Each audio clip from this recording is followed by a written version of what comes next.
जय स्वामीनारायण। श्री स्वामीनारायण विद्यासागर ऑनलाइन अभ्यास में आप सभी का स्वागत है। बच्चों, आज हम कक्षा 5 का हिंदी पढ़ने वाले हैं। कक्षा 5 के हिंदी में एकम 5 है चिड़ियाघर की सैर, जिसका अभ्यास हमने अगले तास में कर लिया था। बच्चों, आज हम चिड़ियाघर की सैर एकम है उसमें अभ्यास और स्वाध्याय के बारे में चर्चा करने वाले हैं। तो बच्चों, आप सब अपनी अपनी पाठ्य पुस्तक निकालें और ध्यान से देखिए और मुझे सुनिए। आपके पाठ्य पुस्तक में अभ्यास दिया गया है, उसमें प्रश्न नंबर 1 है, ऊंची आवाज में पढ़िए। उसमें पहले कौंस में क्ष लिखा है और शब्द दिए गए हैं। पहला शब्द है रक्षक, रक्षा, और अंत में है पक्षी। दूसरा है त्र, उसके द्वारा शब्द दिए गए हैं पत्र, नेत्र, पुत्र। तीसरा शब्द है ज्ञ, आज्ञा, ज्ञान, प्रज्ञा। चौथा है श्र, श्रम, परिश्रम और विश्राम। दूसरा प्रश्न दिया गया है, पढ़िए और लिखिए। जैसा आपके पाठ्य पुस्तक में लिखा है वैसा ही आपको देखकर अच्छे अक्षरों में लिखना है। पहला है मक्खन, क और ख को जोड़ा है। दूसरा है मक्खी, क और ख उसमें भी जोड़ा है। काउंस में दिया गया है कि क और ख जोड़ने से मक्खन और मक्खी बनता है। दूसरा है मच्छर और मगरमच्छ, उसमें च और छ जोड़ने से मच्छर और मगरमच्छ बनता है। तीसरा है चिट्ठी और गट्ठर, उसमें ट और ठ जोड़ने से नया शब्द है वो बनता है। बच्चों, अब प्रश्न नंबर 3, निम्नलिखित अंश को पढ़कर प्रश्नों के उत्तर दीजिए। कुछ अजब, कुछ गजब।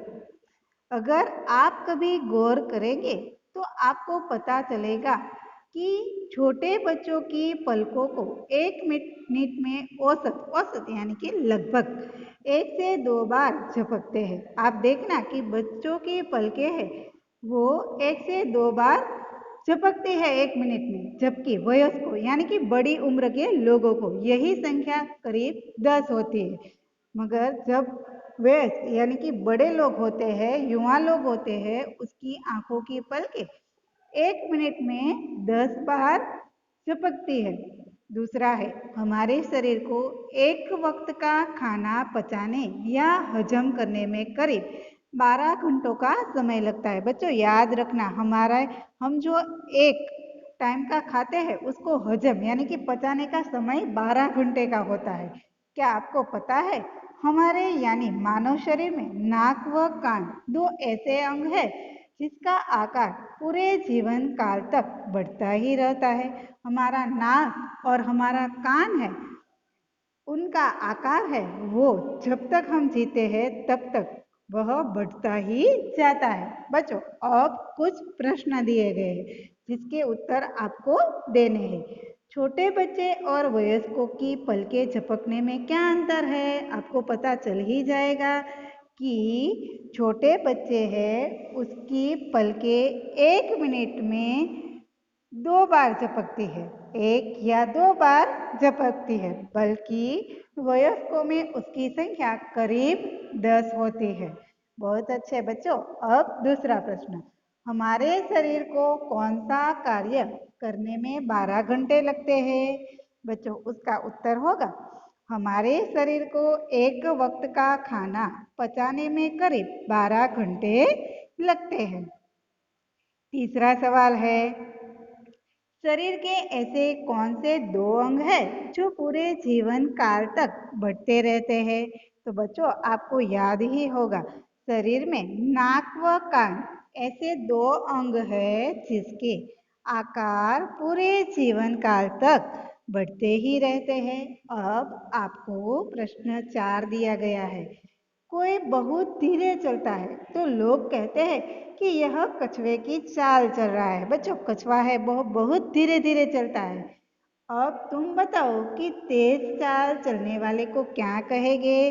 तो हम तुरंत ही जवाब देंगे कि तेज चाल चलने वाले को हम चीता कहेंगे। चीता बहुत ही फास्ट भागता है ना बच्चों। अब प्रश्न 5 दिया गया है कि चिड़ियाघर में जाकर क्या क्या नहीं करना चाहिए। तो बच्चों, चिड़ियाघर में जाकर जानवरों को खाना नहीं देना चाहिए, पशु पक्षी को परेशान नहीं करना चाहिए, पशु पक्षी के पिंजरे के पास नहीं जाना चाहिए वरना आपको हानि हो सकती है। चिड़ियाघर में शोर नहीं मचाना चाहिए, उससे चिड़ियाघर में रहने वाले पशु और प्राणियों या पक्षियों को बहुत ही मुश्किल होती है।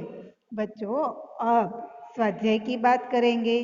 स्वाध्याय में पहला प्रश्न है कि चिड़ियाघर की सैर के लिए कौन कौन आए थे। चिड़ियाघर की सैर के लिए गीता और उसके दादाजी आए थे।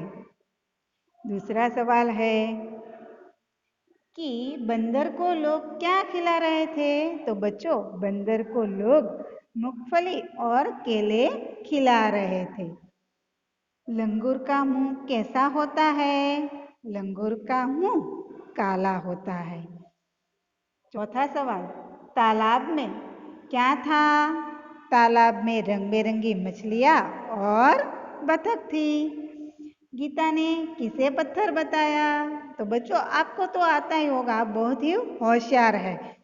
कछुए को गीता ने पत्थर बताया, यानी कि गीता ने कछुए को पत्थर बताया।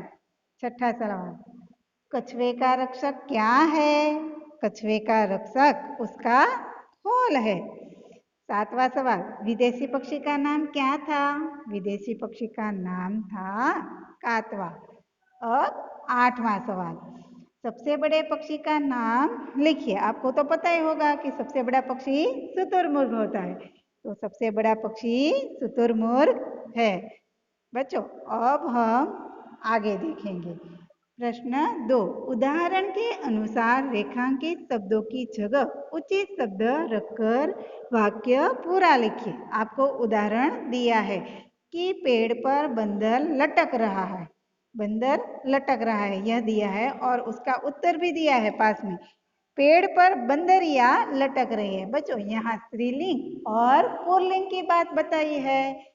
लिंग के दो भेद होते हैं, स्त्रीलिंग और पुल्लिंग। उसका अभ्यास हम आगे करेंगे।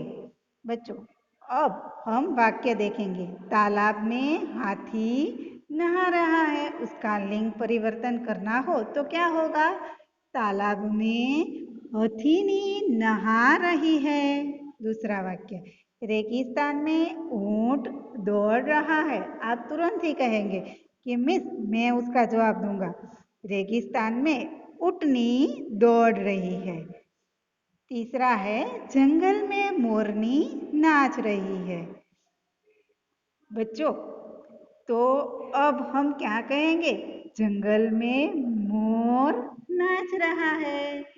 मोर नहीं दिया, मोर नहीं दिया है, तो मोरनी का हम क्या करेंगे। मोरनी का हम मोर कर देंगे। चौथा, पिंजरे में शेर दहाड़ रहा है। तो उसका वाक्य क्या बनाएंगे। पिंजरे में शेरनी दहाड़ रही है। प्रश्न 3, नीचे दिए गए जंगल के दृश्य का वर्णन कीजिए।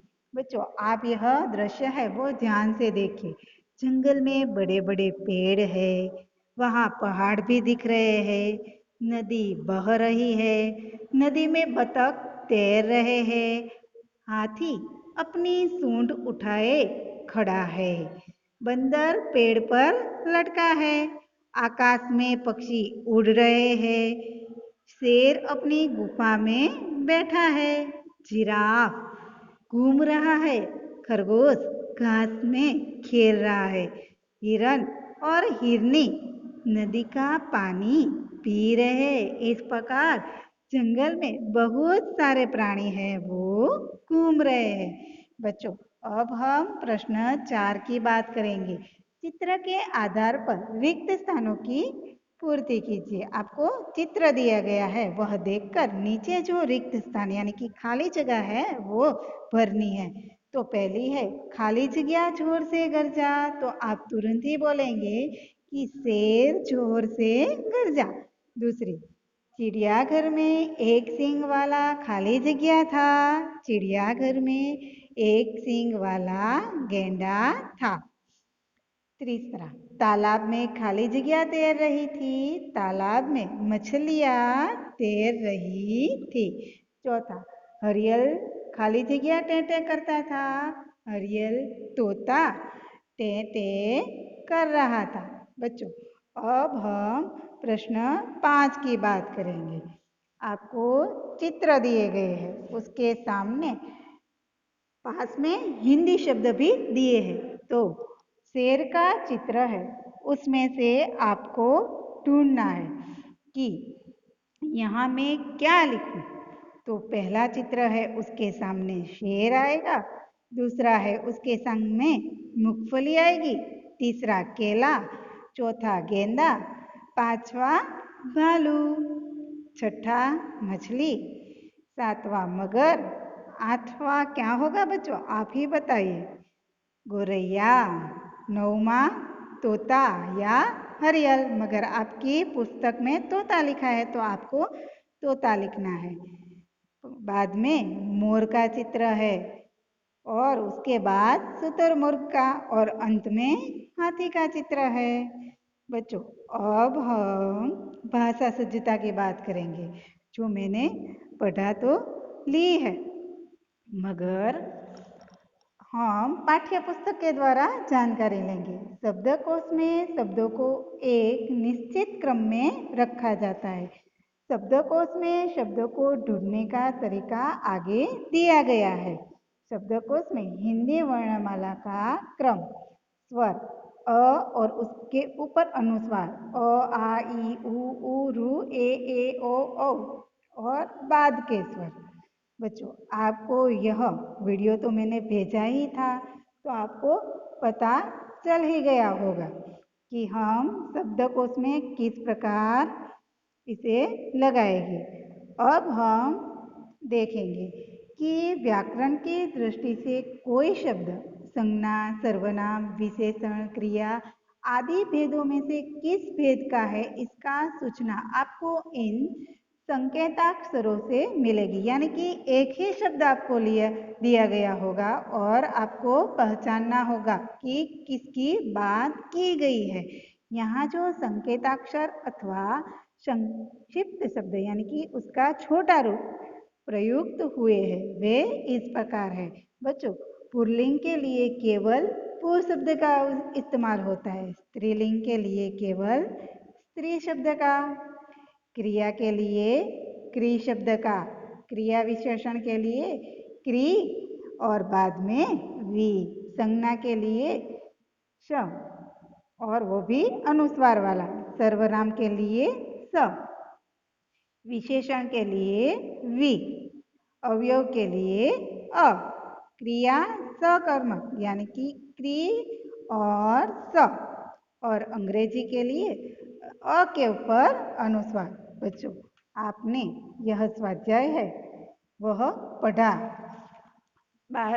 पीछे योग्य विस्तार भी दिया है कि शेर को हिंदी में शेर बोलते हैं और गुजराती में सिंह, मछली को गुजराती में माछली बोलते हैं, कातवो को गुजराती में काका कौवा, बंदर को वांदरो, बतख को बतख, मोर को मोर, गेंडा को गेंडो, कछुआ को गुजराती में काचबो, शुतुरमुर्ग को शाहमृग, जिराफ को जिराफ, मगर को मगर, हाथी को हाथी, भालू को रीछ, तोता को क्या बोलते हैं गुजराती में पोपट, और ऊँट को ऊँट ही बोला जाता है।